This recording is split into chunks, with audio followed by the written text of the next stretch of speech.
చంద్రబాబు వల్లే పెన్షన్దారులు ఇబ్బందులు పడుతున్నారని ఎంపీ అవినాష్ రెడ్డి అన్నారు. వాలంటీర్లతో పెన్షన్లు పంపిణీ చేయవద్దని కోర్టుకు వెళ్లారని మండిపడ్డారు. పెన్షన్లు బ్యాంకుల్లో జమ చేయడంతో ఎండలో పెన్షన్దారులు ఇబ్బందులు పడుతున్నారని తెలిపారు. చంద్రబాబు మేనిఫెస్టో మీద ప్రజలకు నమ్మకం లేదన్నారు.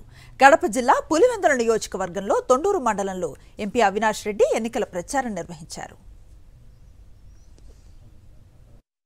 చంద్రబాబు నాయుడు గారు ఎన్నికల కోడ్ వచ్చినాక చంద్రబాబు నాయుడు గారి అనుచరుడు నిమ్మగడ్డ రమేష్ ఏదైతే లేఖ పెట్టాడో ఎన్నికల కమిషన్కు వాలంటీర్ల సేవలు సస్పెండ్ చేయాలా అని చెప్పి ఎన్నికల కమిషన్ ఆ తర్వాత వాలంటీర్ల సేవలు సస్పెండ్ చేయడం వలన కేవలం ఈ చంద్రబాబు నాయుడు గారి ఆధ్వర్యంలో జరిగిన ఈ తప్పుడు పని వలన ఇవాళ పాపం వృద్ధులు ఎంత ఇబ్బంది పడతా ఉన్నారో, అవ్వాతాతలు ఎంత ఇబ్బంది పడతా ఉన్నారో రాష్ట్రం అంతా కూడా చూస్తూ ఉన్నారు.